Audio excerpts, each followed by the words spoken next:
Hi hello guys அனைவருக்கும் வணக்கம். So இன்றைக்கி நம்ம டேட் பேப்பர் 1 அண்ட் பேப்பர் 2 2025 வந்து பார்த்திங்க அப்படின்னா தமிழ் மாதிரி வினாத்தாள், சைக்காலஜி, ஸோ அதே மாதிரி ஒவ்வொரு டாபிக் வைஸ் பார்க்குறோம். ஸோ இன்றைக்கி வந்து வரலாறுலேருந்து முக்கியமான வினாக்கள் வந்து பார்த்தலாம். ஸோ எத்தனை கொஷின்ஸ் இருக்குப்பா? ஸோ வெறும் 1000 கேள்வி தான். 6லேருந்து 10 வரைக்கும் நம்ம ஃபுல்லாக கவர் பண்ணி எடுத்துருவோம். இதுலேயே ப்ரீவியஸ் கொஷின் அண்ட் ஆன்சர்ஸும் வந்துடும். சரிங்களா? ஸோ உங்களுக்கு வந்து பேப்பர் 1 பேப்பர் 2ல் வந்து ஹிஸ்ட்ரி மேஜராக இருந்ததுன்னா நீங்கள் இதை மட்டும் ப்ரிப்பேர் பண்ணுங்கள் போதும். ஈஸியாக வந்து 60 மார்க்ஸ் வந்து எடுத்துடலாம். ஸோ நம்ம வரலாறு மட்டும் கிடையாது, குடிமியல், புவியியல், பொருளாதாரம், ஸோ எல்லாமே நம்ம கம்பைன் பண்ணி டெஸ்ட்டு எழுதுவோம். ஸோ கரெக்டாக நம்ம சேனலை ஃபாலோ பண்ணிக்கோங்க. இப்போ தான் நம்ம சேனல் நீங்கள் ஃபஸ்ட் டைம் பார்க்குறீங்க அப்படின்னா மறக்காமல் சப்ஸ்கிரைப் பண்ணிவிட்டு பக்கத்தில் இருக்க பெல் ஐக்கான் ஆளுங்க நோட்டிஃபிகேஷன் கொடுங்க. அப்போ தான் நம்ம போடுற வீடியோ வந்து முன்னாடி நோட்டிஃபிகேஷனில் வந்துடும். ஸோ நிறைய பேர் வந்து ஸ்டடி மெட்டீரியல் வேணும்னு கேட்டிருந்தீங்கப்பா. ஸோ மேலேயே வாட்ஸ்அப் நம்பர் கொடுத்துருக்கு, நீங்கள் டெக்ஸ்ட் பண்ணி டீட்டெயில் கேட்டுட்டு வாங்கிக்கலாம். ஸோ இன்றைக்கான ஆஃபர் வந்து 499 வந்து ஃபுல் நோட்ஸுமே நம்ம கொடுத்துட்ருக்கோம். சரிங்களா? ஸோ பேப்பர் 1 அண்ட் பேப்பர் 2க்கான ஃபுல் நோட்ஸுமே Tamil, English, EVS, maths, psychology plus வந்து சயின்ஸ், ஹிஸ்ட்ரி எல்லா நோட்ஸுமே நம்ம கொடுத்துட்ருக்கோம் 499 ஆஃபரில். சரிங்களா? ஸோ வேணுங்கிறவங்க யூஸ் பண்ணிக்கோங்க. ஸோ உங்களுக்கு எல்லாமே line by line question and ஆன்சர்ஸாக இருக்கும். 6லேருந்து 10th வரைக்கும் ஃபுல் போர்ஷன்ஸே கவர் பண்ணி தான் உங்களுக்கு நாங்கள் நோட்ஸ் கொடுத்துட்ருக்கோம். சரிங்களா? ஸோ ஃபர்ஸ்ட் கொஷின் வந்து பாருங்கள். பழங்கால மனிதர்கள் தங்கள் பாதுகாப்புக்காகவும் வேட்டைக்காகவும் பயன்படுத்திய முதல் விலங்கு எது? ஸோ ஹிஸ்ட்ரியை பொறுத்த வரைக்கும் பேசிக்லேருந்து நமக்கு வரலாம். சரிங்களா? பழங்கால மனிதர்கள் தங்கள் பாதுகாப்புக்காகவும் வேட்டைக்காகவும் பயன்படுத்திய முதல் விலங்கு எது? ஸோ ஆன்சர் ஆப்ஷன் ஏ, நாய். ரெண்டாவது கேள்வி, கலிங்கப்பூர் நடைபெற்ற ஆண்டு. கலிங்கப்பூர் நடைபெற்ற ஆண்டு ஸோ எந்த வருஷம்ப்பா சொல்லுங்கள் பார்க்கலாம். ஆன்சர் கிபி 261. ஆப்ஷன் ஏ தான் வந்து சரி. ஆன்சர்ஸ் பண்ணிட்டே வந்துடுங்க. மூணாவது கேள்வி, உலகிலேயே முதலாக விலங்குகளுக்கு தனியே மருத்துவமனையை அமைத்தவர் யார்? உலகிலேயே முதலாக விலங்குகளுக்காக தனியாக வந்து மருத்துவமனை அமைச்சாங்க. ஸோ அவர் யாருன்னு கேட்டிருக்காங்க. ஆன்சர் அசோகர். ஆப்ஷன் டி, அசோகர். நான்காவது கேள்வி, மாமன்னர் அசோகரின் சிறப்புகளை வெளி உலகத்திற்கு கொண்டு வந்த ஆங்கிலேய வரலாற்று ஆய்வாளர்கள் யார்? மாமன்னர் அசோகரின் அவர்கள் சிறப்புகளை வந்து வெளி உலகத்திற்கு கொண்டு வந்த ஆங்கிலேய வரலாற்று ஆய்வாளர்கள் யாருன்னு கேட்டிருக்காங்க. ஸோ ஃபர்ஸ்ட் ஒன் வந்து பாருங்கள், William Jones, James பிரின்சிப், Alexander Cunningham. So இவங்க 3 பேர்த்தில் யாருன்னு கேட்டிருக்காங்கப்பா சொல்லுங்கள். ஆன்சர் அனைத்தும் சரி, எல்லாருமே 3 பேருமே வருவாங்க. சரிங்க? வில்லியம் ஜோன்ஸ் அவர்கள், ஜேம்ஸ் பிரின்சிப் அண்டு அலெக்சாண்டர் கன்னிகாம் அவர்கள் 3 பேருமே இருக்காங்க. ஐந்தாவது கேள்வி, தொல்லியல் துறையின் தந்தை என்று அழைக்கப்பட்டவர் யார்? தொல்லியல் துறையின் தந்தை என்று அழைக்கப்பட்டவர் யார்? ஸோ இந்த மாதிரி கொஷின்ஸ் வந்து அதிகமாக கேட்பாங்க. Answer Alexander Cunningham. Option A, Alexander Cunningham அவர்கள். ஆறாவது கேள்வி வந்து பாருங்கள், the search for the India's last empire என்ற நூலை வெளியிட்டவர் யார்? ரொம்ப ரொம்ப முக்கியம்ப்பா இந்த நூல். சரிங்களா? ஸோ உங்களுக்கு ஹிஸ்ட்ரி மேஜர்னா நல்லா நோட் பண்ணிக்கோங்க. The search for the India lost empire என்ற நூலை வெளியிட்டவர் யார்? Answer Charles Allen. Option B, Charles Allen அவர்கள். இதிலே வந்து பாருங்கள், the search for the India lost empire என்ற நூல் எம் மன்னரை பற்றி கூறுகிறது. ஸோ இந்த நூல் வந்து வெளியிட்டவர் யாருன்னு பார்த்துட்டோம். அந்த நூலில் வந்து எம் மன்னரை பற்றி யாரை பற்றி கூறியிருக்காங்கன்னு சொல்லி கேட்டிருக்காங்க. ஸோ யாரை பற்றி கூறியிருக்காங்கன்னா அசோகர் அவர்கள் பற்றி தான் சொல்லியிருப்பாங்க. அதே மாதிரி இந்த நூல் வெளியே வந்த ஆண்டு, த search for the India lost empire என்ற நூல் எந்த ஆண்டு வெளியிடப்பட்டது? ஸோ இந்த ஆண்டுகளும் ரொம்ப முக்கியம். இந்த வருஷம் 2012. Option D, 2012. ஒன்பதாவது கேள்வி, பழங்கால மனிதன் தனது உணவை சேகரிக்க மேற்கொண்ட நடவடிக்கை என்ன? பழங்கால மனிதன் தனது உணவை சேகரிக்க மேற்கொண்ட நடவடிக்கை என்ன? ஆன்சர் வேட்டையாடுதல். ஆப்ஷன் சி, வேட்டையாடுதல். 10வது கேள்வி, வரலாற்றின் தந்தை என்று அழைக்கப்படுபவர் யார்? வரலாற்றின் தந்தை என்று அழைக்கப்படுபவர் யார்? ஆன்சர் ஹெரடோஸ்டஸ். ஆப்ஷன் ஏ தான் வந்து சரி. 11வது கேள்வி, மனிதனின் அறிவியல் பெயர் என்ன? மனிதனின் அறிவியல் பெயர் என்ன? Answer homo sapiens. Option A தான் வந்து சரி. 12வது கேள்வி வந்து பாருங்க, மனிதர்களும் அவங்களோட வாழ்விடங்கள் கொடுத்துருக்காங்க பொறுத்த சொல்லி. சரிங்களா? ஸோ பொறுத்துக்க. ஸோ இந்த வீடியோ வரும்போது பாஸ் பண்ணி வச்சு ஆன்சர்ஸ் பண்ணுங்கள். இந்த மாதிரி பொறுத்துக்க வரும்போது கொஞ்சம் கன்ஃபியூஸ் ஆகும் வேர்ட்ஸ் எல்லாமே. ஸோ பார்த்து ஆன்சர்ஸ் பண்ணுங்கள். மனிதர்களும் அவங்களோட வாழ்விடங்கள் பார்க்கலாமா? ஆண்ட்ரோலோபிதிகஸ் வந்து பார்த்தீங்க அப்படின்னா கிழக்கு ஆப்பிரிக்கா. ஹோமோ எரக்டஸ் வந்து பார்த்தீங்க அப்படின்னா ஆப்பிரிக்கா மற்றும் ஆசியா. க்ரோமக்னாஸ் வந்து பார்த்தீங்க அப்படின்னா பிரான்ஸ். ஹோமோ சேப்பியன்ஸ் வந்து ஆப்பிரிக்கா. சரிங்களா? ஸோ ஆன்சர் என்னப்பா அப்படியே ரிவர்ஸில் வருது. 4 3 2 1. ஆப்ஷன் ஏ 4 3 2 1 தான் சரி. 13வது கேள்வி, தீப்பெட்டியை பயன்படுத்தாமல் நெருப்பை உருவாக்கும் பழக்கம் இன்றளவும் உள்ள மாவட்டம் எது? ரொம்ப ரொம்ப முக்கியமான கேள்வி. தீப்பெட்டியை பயன்படுத்தாமல் நெருப்பை உருவாக்கும் பழக்கம் இன்றளவும் உள்ள மாவட்டம். ஆன்சர் நீலகிரி மாவட்டம். ஆப்ஷன் ஏ நீலகிரி மாவட்டம். 14வது கேள்வி, மனிதனின் முதல் அறிவியல் கண்டுபிடிப்பு எது? மனிதனின் முதல் அறிவியல் கண்டுபிடிப்பு எது? ஆன்சர் ஆப்ஷன் பி சக்கரம். 15வது கேள்வி, தமிழ்நாட்டில் தொல் பழங்கால பாறை ஓவியங்கள் உள்ள இடங்களை பொறுத்துக. தமிழ்நாட்டில் தொல் பழங்கால பாறை ஓவியங்களை வந்து உள்ள இடங்களை வந்து பொறுத்த சொல்லியிருக்காங்க. வீடியோ பாஸ் பண்ணி வச்சு பண்ணுங்க. கீழ்வளை வந்து விழுப்புரம். குமுதிபதி மாவடைப்பு வந்து பார்த்தீங்க அப்படின்னா சரிங்க கோவை, கரெக்டுங்களா? பொறிவரை வந்து பார்த்தீங்க அப்படின்னா கரிக்கையூர் நீலகிரி. உசிலாம்பட்டி மதுரை, சரிங்களா? ஸோ ஆன்சர் ஆப்ஷன் சியா 3 4 2 1 வரும், கரெக்டுங்களா? 16வது கேள்வி, பரிணாமத்தின் வழிமுறை டேஷ். பரிணாமத்தின் வழிமுறை என்பது டேஷ். ஆன்சர் படிப்படியானது. ஆப்ஷன் சி படிப்படியானது. 17வது கேள்வி, தான்சானியா டேஷ் கண்டத்தில் உள்ளது. தான்சானியா வந்து எந்த கண்டத்தில் உள்ளதுன்னு கேட்டிருக்காங்க. Answer Africa. Option B Africa. 18வது கேள்வி, உலகின் மிக தொன்மையான நாகரிகம் எது? ஸோ இதுலேருந்து வர கொஷின்ஸ் ரொம்ப ரொம்ப முக்கியம். உலகின் மிக தொன்மையான நகரம் எது? பழமையான, தொன்மையான. ஸோ அதனால் கொஞ்சம் நல்லா படித்து பார்த்து ஆன்சர்ஸ் பண்ணுங்கள். Answer Mesopotamia. Option D Mesopotamia. 19வது கேள்வி வந்து பாருங்கள், இந்திய தொல்லியல் துறையின் தந்தை என்று அழைக்கப்படுபவர் யார்? இந்திய தொல்லியல் துறையின் தந்தை என்று அழைக்கப்படுபவர் யார்? ஆன்சர் அலெக்சாண்டர் கன்னிகாம் அவர்கள். ஐ திங்க் இந்த செகண்ட் டைம் ரிப்பீட் ஆகுதுன்னு நினைக்கிறேன் இந்த கொஷின்ஸு. ஸோ பார்த்துக்கோங்க. ஸோ இதோட விளக்கம் வந்து பாருங்கள், இந்திய தொல்லியல் துறை, அதாவது ஏஎஸ்ஐன்னு சொல்லுவாங்க, கரெக்டாக? ஸோ இது தொடங்கப்பட்ட ஆண்டு 1861பா. இந்திய தொல்லியல் துறையின் தலைமையகம் அமைந்துள்ள இடம் எதுன்னு கேட்டாங்கன்னா புதுடெல்லி. ஸோ ஹெட் ஆஃபீஸ் எங்கே இருக்குது? புதுடெல்லியில் இருக்குது. ஆர்கியலாஜிக்கல் சர்வே ஆஃப் இந்தியான்னு சொல்லுவாங்க இந்திய தொல்லியல் துறையை. ஸோ அதையும் ஃபுல் ஃபார்ம் தெரிஞ்சுக்கோங்க. எந்த வருஷம் தொடங்கப்பட்டது? 1861. 20வது கேள்வி, ஹரப்பா என்பதன் பொருள் என்ன? ஹரப்பா என்பதன் பொருள் என்ன? ஆன்சர் புதையுண்ட நகரம். ஆப்ஷன் டி புதையுண்ட நகரம். 21வது கேள்வி, பஞ்சாபில் ரயில் பாதை லாகூர் முதல் கராச்சி வரை அமைக்கப்பட்ட ஆண்டு. பஞ்சாபில் ரயில் பாதை வந்து அமைக்கப்பட்டாங்க எந்த ஊர்லேருந்து எந்த ஊர் வரைக்கும்னா லாகூர்லேருந்து கராச்சி வரைக்கும். ஸோ எந்த வருஷம்ப்பா? கிபி 1856. 22வது கேள்வி, சிந்துவெளி நாகரிகம் அகழாய்வு தொடங்கிய ஆண்டு. அதாவது ஹரப்பா மற்றும் மொகஞ்சதாரோ உள்ளிட்ட எல்லா நகரங்கள் உள்ளிட்ட அகழாய்வு தொடங்கப்பட்ட ஆண்டு எப்பன்னு கேட்டிருக்காங்க. 1920. ஸோ யார் வந்து அகழ்வாராய்ச்சி மேற்கொண்டாங்கப்பா? ஸோ எந்தெந்த இடத்துல யார் அகழ்வாராய்ச்சி மேற்கொண்டாங்க? ஸோ இதெல்லாம் ரொம்ப ரொம்ப முக்கியமான கேள்வி. ஸோ அடுத்தடுத்த டெஸ்ட்டில் நம்ம பார்த்துக்கலாம். So answer 1920. இதே வந்து இப்போ ஸ்டார்ட் பண்ணது ஓகே 1920. சிந்துவெளி நாகரிகம் பற்றி அகழாய்வு முடிவு வெளியிடப்பட்ட ஆண்டு. அகழாய்வு ஸ்டார்ட் பண்ணது 1920. அந்த முடிவு வந்து எப்போ வெளியிட்டாங்க அப்படின்னா 1922.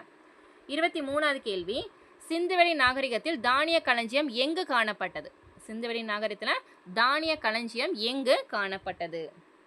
Answer Harappa. Option A Harappa. அதே ஹரப்பா நாகரிகத்தோட காலம் என்னன்னு கேட்டிருக்காங்க. ஸோ என்ன காலம்? ஹரப்பா நாகரிகம் வந்து என்ன காலம்ப்பா? ஆன்சர் செம்பு காலம். ஆப்ஷன் ஏ செம்பு காலம்னு சொல்லுவாங்க. அதே வந்து ஹரப்பா நாகரிகம் வந்து ஒரு நகர நாகரிகம்ப்பா. என்ன காலம்னு கேட்டால் செம்பு காலம். என்ன நாகரிகம்னு கேட்டாங்க அப்படின்னா ஒரு நகர நாகரிகம். 25வது கேள்வி, சிந்துவெளி நாகரிகத்தின் முன்னோடி எது? சிந்துவெளி நாகரிகத்தின் முன்னோடி எது? Answer Mehrgarh. Option D Mehrgarh. 26, சிந்துவெளி நாகரிகத்தில் பெருங்குளம் எங்கு அமைந்துள்ளது? ஸோ ரொம்ப ரொம்ப முக்கியம், அதனால தான் கொஞ்சம் ஹைலைட் பண்ணி காமிச்சிருக்கு.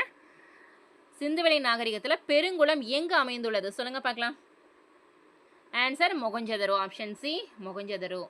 27, ராகி கர்கி. ராகி கர்கி எம் மாநிலத்தில் அமைந்துள்ளது? ராகி கர்கி வந்து எம் மாநிலத்தில் அமைந்துள்ளது? ஆன்சர் ஆப்ஷன் சி ஹரியானா மாநிலம். 28வது கேள்வி வந்து பாருங்க, முதிர்ச்சி அடைந்த ஹரப்பா காலத்தை சார்ந்த தானிய களஞ்சியம் கண்டுபிடிக்கப்பட்ட இடம். முதிர்ச்சி அடைந்த ஹரப்பா காலத்தை சார்ந்த தானிய களஞ்சியம் கண்டுபிடிக்கப்பட்ட இடம் எந்த இடம்? ஆன்சர் ராகி கர்கி. ஆப்ஷன் சி தான் வந்து சரி. 29 சிந்துவெளி நாகரிகத்தில் மிக பெரும் பொது கட்டடமான கூட்ட அரங்கு எங்கு அமைந்திருந்தது? சிந்துவெளி நாகரிகத்தில் மிக பெரும் பொது கட்டடமான கூட்ட அரங்கு எங்கு அமைந்திருந்தது? ஆன்சர் மொகஞ்சதரோ. ஆப்ஷன் சி தான் வந்து சரியான ஆன்சர். 30வது கேள்வி வந்து பாருங்க.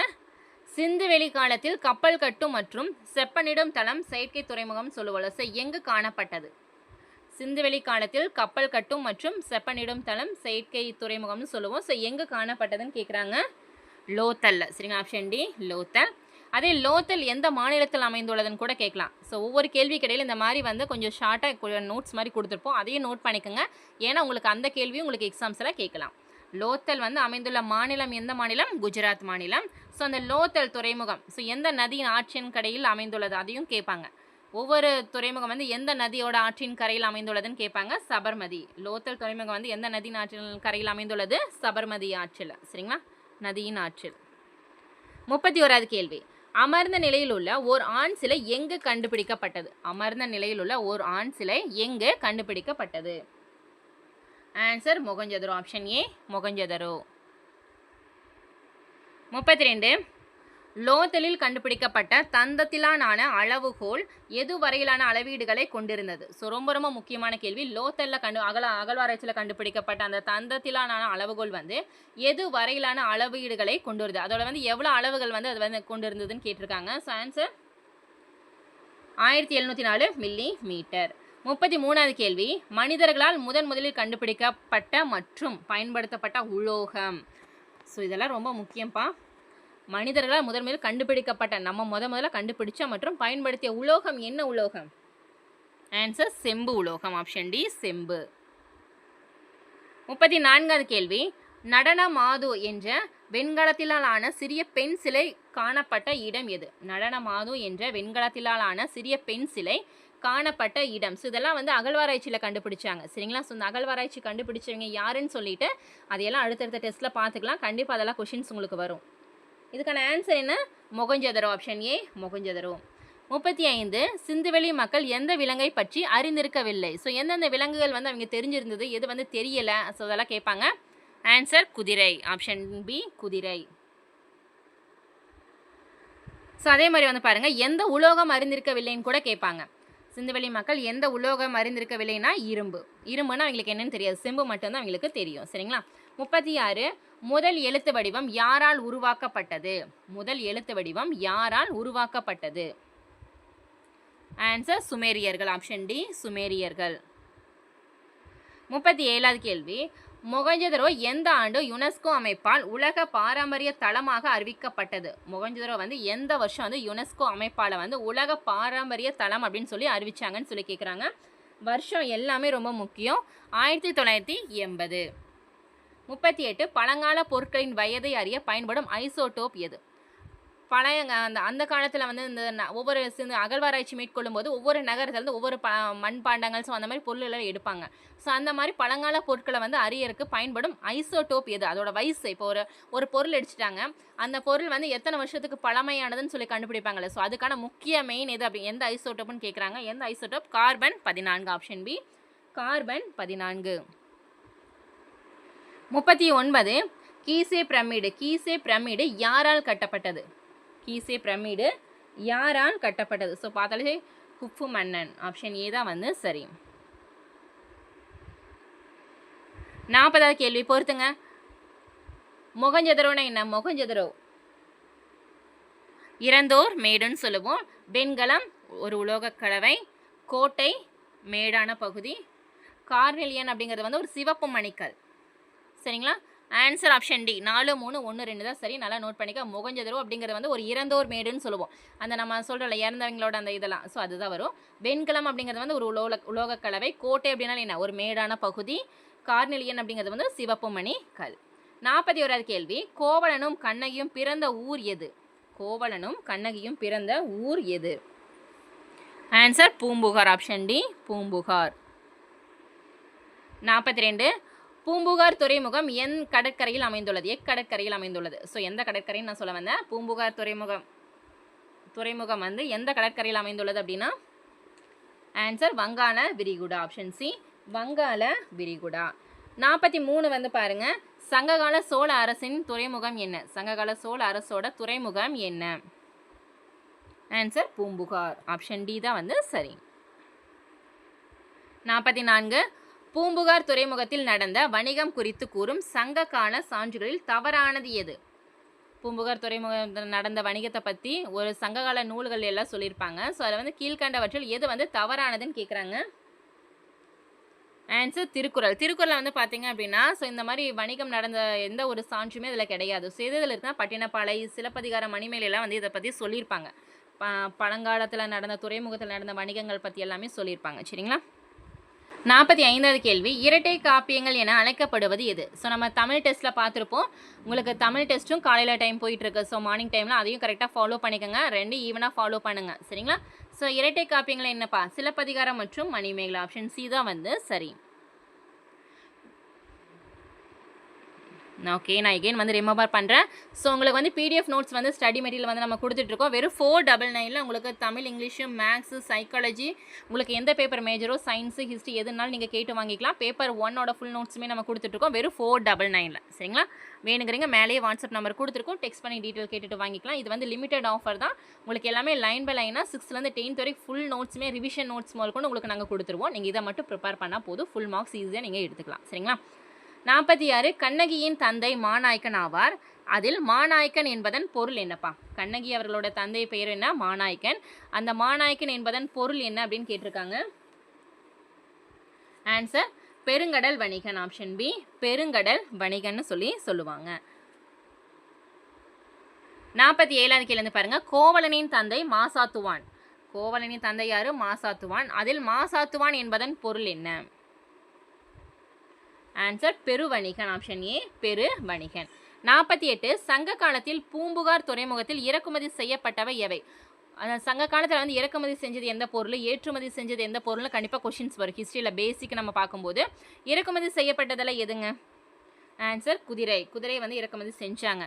ஸோ அதை ஏற்றுமதி செய்யப்பட்டது என்ன? சங்க காலத்தில் ஏற்றுமதி செய்யப்பட்டது எது அப்படின்னு பார்த்தீங்கன்னா மிளகு, கருமிளகு. நம்ம மிளகு யூஸ் பண்ணுறோம்ல, ஸோ அந்த மிளகு தான். ஸோ லாஸ்ட் கொஷின் வந்து பாருங்கள், 50வது கேள்வி. பண்டைய காலத்தில் மதுரையை ஆட்சி செய்தவர்கள் சரியாக வரிசைப்படுத்துக. மதுரையை ஆட்சி செய்தவர்கள் வந்து சரியாக வரிசைப்படுத்த சொல்லியிருக்காங்க. ஸோ யார் யாருன்னு சொல்லுங்கள் பார்க்கலாம். ஃபஸ்ட்டு யார்? பாண்டியர்கள் தான். 2வது சோழர்கள், அப்புறம் தான் வந்து களப்பிரர்கள். சரிங்களா? ஸோ சரியாக தான் பாருங்க. ஆப்ஷன் ஏ 1, 2, 3 சரியாக தான் இருக்குது. சரிங்களா? ஸோ இந்த நம்ம 1000 வினாக்கள் இருக்குன்னு சொல்லியிருந்தோம் வரலாறுல. ஸோ டெய்லி ஒரு 50 கொஷின்ஸ் வந்து வரலாறில் பார்த்தலாம்.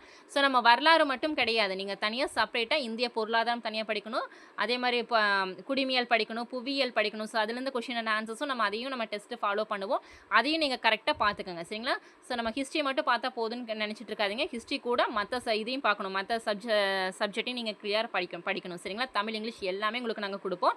கரெக்டாக டெஸ்ட்டை ஃபாலோ பண்ணி ஃபுல் மார்க்ஸை எடுங்க. சரிங்களா? டைம் ரொம்ப ரொம்ப கம்மியாக இருக்குது. தேங்க்யூ.